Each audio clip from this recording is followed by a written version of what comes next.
Bonne journée les pirates, j'espère que vous allez bien. Moi, ça va bien, évidemment.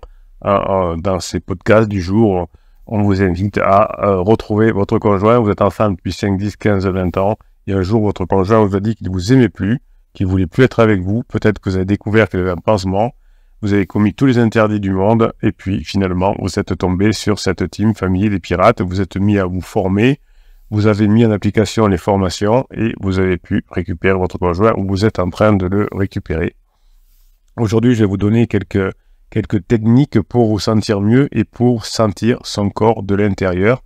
Vous savez que quand vous avez subi le je t'aime plus, la bombe, comme on dit, votre cerveau a reçu des messages dans son cerveau, des messages d'alerte, donc votre cerveau s'est mis en mode survie. Et votre cerveau reçoit du coup des messages des organes et d'autres parties de l'intérieur du corps sans que vous en soyez conscient. Donc on va apprendre grâce à la neurohypnose. La neurohypnose, c'est des fichiers de détente que je vous mets dans chacune des formations. Je vous fais un fichier de neurohypnose différent dans chacune des formations. Je vous rappelle que vous avez le catalogue des formations en descriptif de cette vidéo. Et donc dans les formations, vous avez le fichier de neurohypnose qui est de la musique, des ondes binaurales et évidemment un message subliminal qui va vous permettre d'avancer plus vite puisque le message subliminal, vous entendez à peine ma voix, rentre directement dans votre cerveau et ça va beaucoup plus vite pour récupérer son conjoint. Donc quand vous avez reçu la bombe, vous êtes anxieux, vous n'êtes pas bien et vous avez une auto-perception de votre corps qui est souvent perturbé. Alors si votre conjoint est en crise existentielle, c'est le cas aussi, hein, évidemment, puisque votre conjoint a bien du mal à faire la part des choses. Déjà en 1955, vous voyez, c'est vieux, c'était les débuts des neurosciences, et le neurochirurgien qui s'appelle Penfield nous avait décrit des expériences qu'il avait réalisées avec des collègues sur des personnes qui sont atteintes d'épilepsie. Et c'était à l'époque quelque chose de risqué. Et finalement, on avait dû retirer du cerveau des patients des zones nerveuses où prennent naissance les crises convulsives. On était au début des neurosciences. La PNL n'était pas encore née, mais on commençait à couper des morceaux de cerveau pour faire simple. Des opérations avaient lieu sous anesthésie partielle, ce qui permettait de délimiter le foyer des crises avec des stimuli électriques qui étaient appliqués directement sur le cerveau. Voilà, on ne fait plus aujourd'hui comme ça, mais pendant un moment, on a fait comme ça.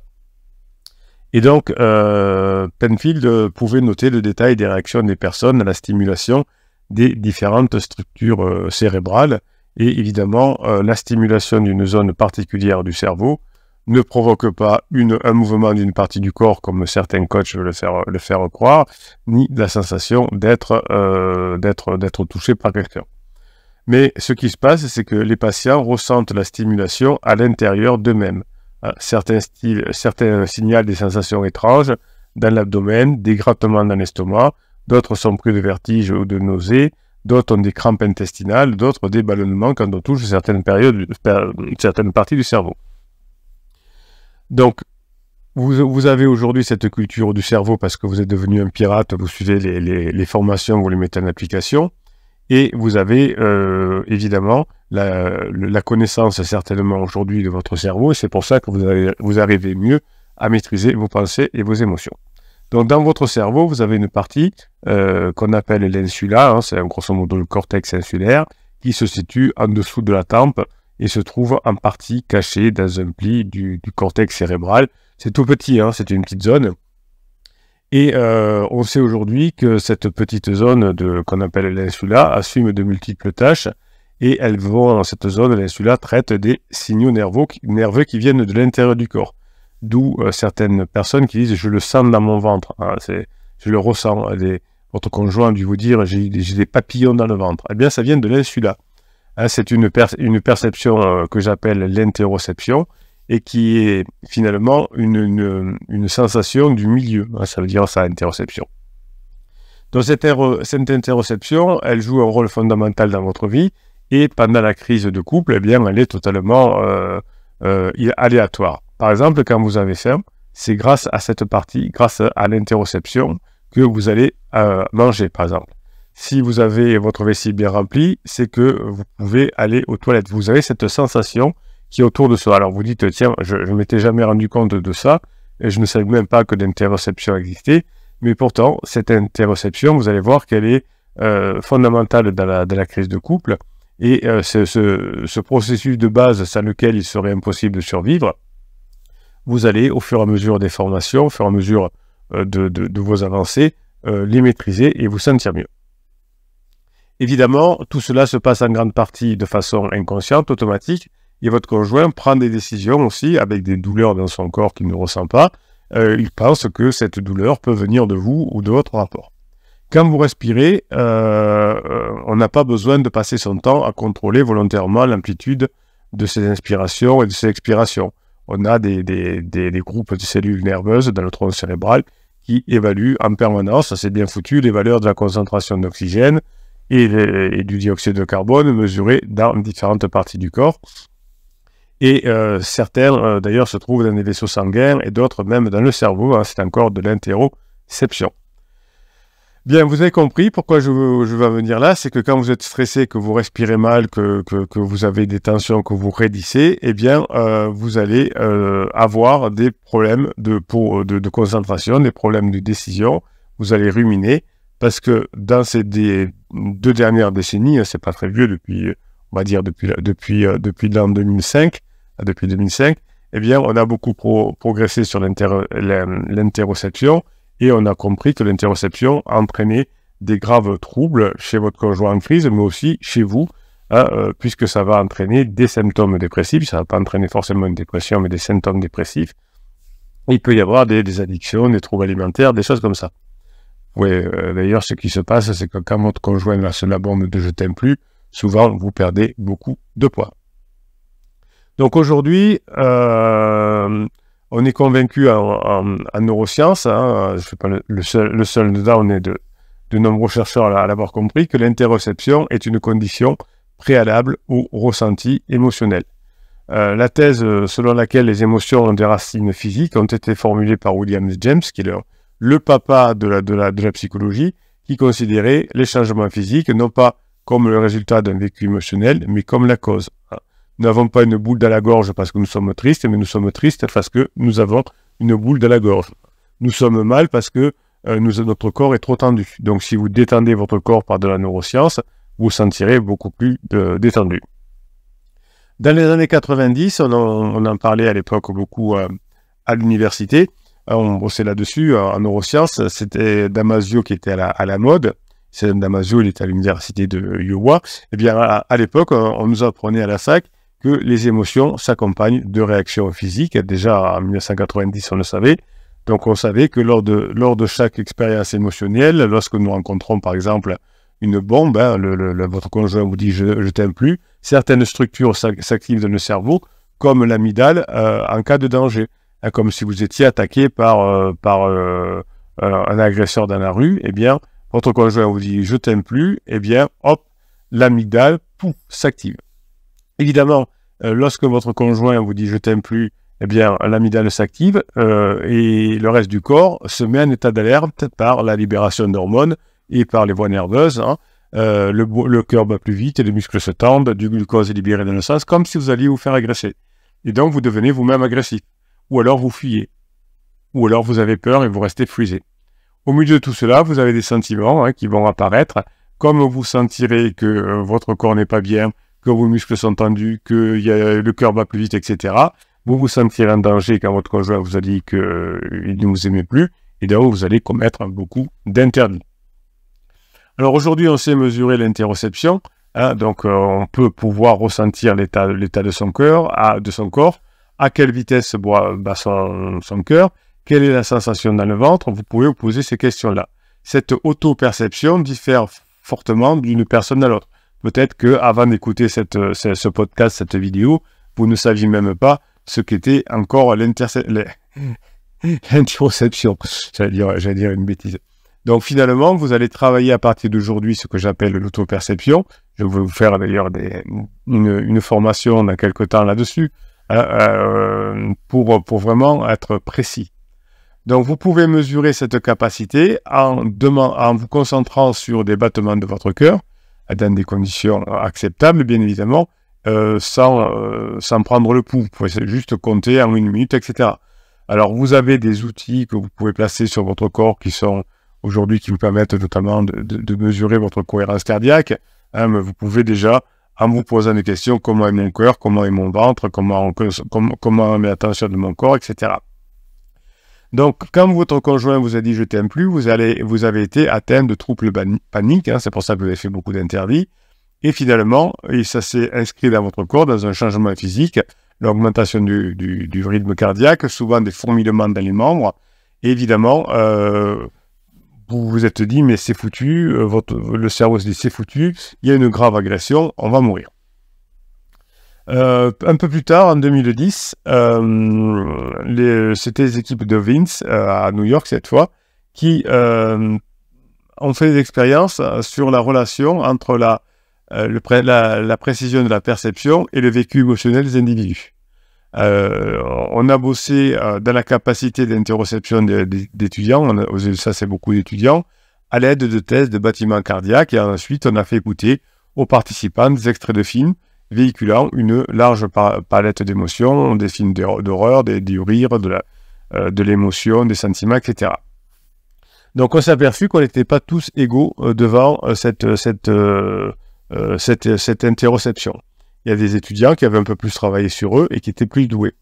Donc il y avait des étudiants qui, en ayant bossé sur eux, avaient une bonne proposition de précision interoceptive et avaient des réactions plus vives que les autres, et d'autres qui étaient plutôt portés sur la tristesse, la dépression, des choses comme ça, ne le ressentaient moins. Donc des personnes comme votre conjoint qui sont épuisées vers la fin de la crise ont une mauvaise perception de l'intérieur, de leur corps, ils ne savent plus où ils en sont. Et quand votre conjoint est en phase d'alarme, c'est-à-dire au début de sa crise, il veut divorcer, il veut tout casser, etc., c'est parce qu'il a très mal dans son corps, c'est parce qu'il est très tendu, et que votre conjoint n'a pas encore la connaissance de ces phénomènes d'interoception, et donc croit que le problème vient de vous. Comme vous avez senti, à cause de la bombe, vous avez senti toutes ces tensions dans votre corps, eh bien, en arrivent toutes les tensions avec votre conjoint. Donc, sans vos réactions corporelles, vous ne pourriez pas vous comporter de manière adéquate dans de nombreuses situations. Donc, ce qui veut dire que si vous savez travailler votre corps, grâce à la neurohypnose que vous avez dans chacune des formations, que vous retrouvez dans le catalogue d'ailleurs, vous arrivez à vous détendre, eh bien, les réactions corporelles vont permettre de parler à votre cerveau. Damasio nous avait appris même à l'époque, il nous parlait de marqueurs somatiques, et ces marqueurs somatiques constituent autant d'indices que votre cerveau intègre avant de prendre la bonne décision dans des situations complexes. Est-ce que le pouls s'accélère? Est-ce qu'il y a danger? Et donc, je vais prendre une décision par rapport à ce pouls qui accélère, donc de me battre, de fuir ou de me friser. Donc, quand vous mettez en place les formations, vous commencez à mieux comprendre tous ces phénomènes et vous commencez petit à petit à savoir mieux gérer votre cœur. Votre cerveau a peur des battements de son cœur, comme on dit. C'est-à-dire que dès que le cœur s'accélère, votre cerveau pense qu'il y a danger. Le cerveau compare en permanence les stimuli internes et externes et déduise des explications possibles sur la situation à laquelle il est exposé. Trouver la bonne explication pour vous n'est pas toujours facile. Peut-être que le cœur ne s'emballe pas à cause d'un danger, mais parce qu'il vient de courir, de monter un escalier, d'être dans un manège de sensation. Et finalement, cette sensation désagréable que l'on a, le cœur qui bat, ou l'estomac qui fait mal, peut être liée au stress ou à la faim. À un moment donné, le cerveau se rend compte qu'il a vu juste, ou qu'il n'a pas vu juste, et il va s'adapter pour que l'erreur ne se reproduise pas à l'avenir. Donc si vous avez eu très mal dans votre corps parce que votre conjoint vous a dit qu'il ne vous aimait plus et qu'il ne reviendrait pas, c'est du déclaratif évidemment, si vous faites ce qu'il faut, votre conjoint va revenir. Mais là, vous avez le mal au ventre et vous ne voulez plus avoir ce mal au ventre. Donc vous allez effectivement vous battre pour que ça ne se reproduise plus, ou vous allez fuir, ou vous allez vous cacher. Donc plus l'erreur sur la prédiction est faible, mieux c'est. Donc plus vous allez vous former pour apprendre à ressentir dans vos organes ce qui se passe et pour les calmer, plus vous allez calmer votre cerveau. beaucoup de pirates veulent directement travailler sur leur cerveau et le calmer et sortir des ruminations. C'est pratiquement impossible. Le mieux, c'est de passer par son corps. Quand votre conjoint est en crise, ce système est défectueux en partie. Et donc, pour votre conjoint, il va, pendant sa crise existentielle ou pendant sa crise de couple, il va résulter une mauvaise interprétation des signaux corporels qui vont donner lieu à des troubles émotionnels, qui vont le créer et lui faire des bêtises et parfois avoir des troubles paniques.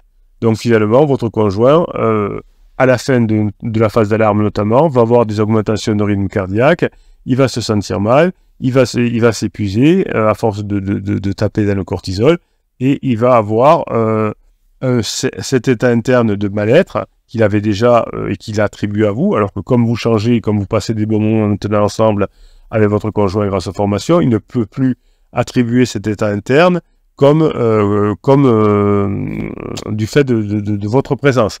Donc, pendant un moment, comme il avait mal en interne et que vous étiez prêt et que, évidemment, vous avez commis des interdits, il pensait que vous étiez menaçant. Donc là, ça a été le début du cercle vicieux. Votre conjoint n'était pas bien, il a cru que ça venait de vous, vous avez mal réagi parce que vous ne connaissiez pas, et donc finalement, le cœur de votre conjoint battait de plus en plus vite quand il vous voyait, non pas parce qu'il était content, mais parce que il vous pensait un danger pour lui. Et donc, votre conjoint a fini en crise panique par moment. Hein, c'est tellement désagréable que votre conjoint était prêt à partir de la maison. Hein, si vous n'aviez pas rencontré les pirates, peut-être que vous auriez divorcé. Alors, peut-être qu'aujourd'hui, votre conjoint a quitté le domicile parce que vous n'avez pas fait ce qu'il faut ou que vous ne saviez pas au début, mais n'empêche que vous pourrez le récupérer si vous faites ce qu'il faut. Donc, le test des battements cardiaques et la méthode des sensations de détente ou de tension de l'estomac sont extrêmement importants. Si vous vous entraînez à calmer votre battement cardiaque, hein, pour cela, vous allez faire les séances de neurohypnose. Vous allez faire la formation, si vous avez besoin, sortir du choc traumatique et vous apprendrez à réguler votre cohérence cardiaque ou à faire de l'EMDR. Et finalement, vous allez, avec cette nouvelle conception, avoir une acuité différente en fonction de la réalité. Donc, certaines personnes vont pouvoir récupérer leur conjoint juste en changeant de comportement et en passant par des respirations différentes, par une détente au niveau des viscères, au niveau du corps. Hein, évidemment, votre conjoint qui lui-même est en crise, hein, vous avez compris, a des papillons dans le ventre ou a des nœuds dans le ventre, hein, ça se passe souvent là. Des personnes qui ont beaucoup pris de poids pendant la phase 2 du couple, hein, pendant la phase de sécurisation. J'avais une personne en coaching qui avait pris une trentaine de kilos pour diverses raisons, et bien du coup avait une façon erronée de l'état de dilatation de son estomac, et donc il ne savait plus très bien gérer ses émotions. Donc vous allez travailler à partir d'aujourd'hui sur votre interoception pour pouvoir porter sur chacune des dimensions des solutions. Hein, vous allez avoir différentes facettes et en fonction du cœur, de l'estomac, de la tension générale du corps, vous pourrez évidemment vous décontracter. Si vous faites du sport, vous allez éliminer le cortisol et vous allez créer de la dopamine et de la sérotonine. Vous allez avoir des massages qui remontent finalement jusqu'au cerveau. Si vous massez le ventre, si vous détendez, si vous faites les séances de neurohypnose, eh bien, vous pourrez avoir une normalisation de votre capacité interoceptive, notamment quand vous aurez pris ce choc traumatique, je t'aime plus, je veux plus te voir.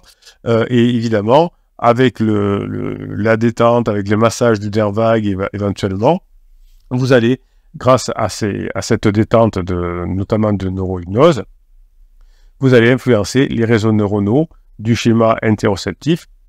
Et donc, ça fait comme si vous étiez massé dans votre cerveau, parce que simplement, vous allez décontracter certaines fibres nerveuses de votre corps.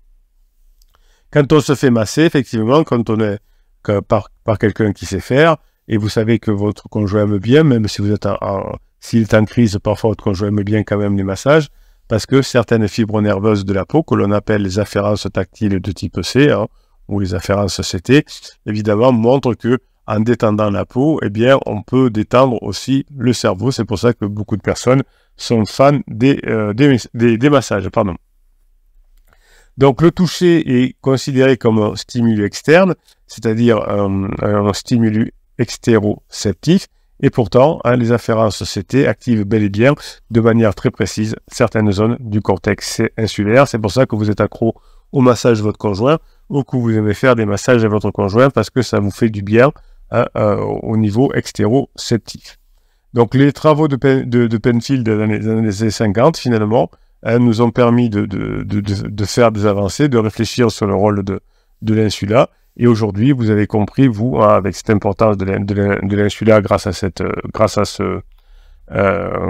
cette vidéo, grâce à ce podcast, que votre souffrance que vous avez va diminuer en vous formant, en mettant des connaissances dans la tête et en détendant votre corps. Si vous arrivez à détendre votre corps, vous arriverez à moins ruminer et à moins avoir votre cerveau perdu dans ses pensées, et vous allez pouvoir mettre votre cerveau au service de la stratégie, au service du plan, au service du préfrontal, pour pouvoir récupérer votre conjoint.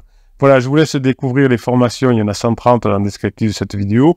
Vous pouvez discuter avec les autres pirates, notamment en commentaire de ces vidéos ou sur le groupe Facebook. Vous avez le lien pour aller sur le groupe Facebook juste sous le catalogue des formations en descriptif de cette vidéo, de ce podcast. En attendant, je vous souhaite la journée que vous méritez. Massez-vous le ventre, diminuez votre fréquence cardiaque et vous allez redevenir plus intéressant pour votre conjoint, car vous serez mieux dans votre vie, vous serez plus détendu, et c'est le départ vers la phase 4. Vous allez vous régaler, encore une fois, passez la journée que vous méritez.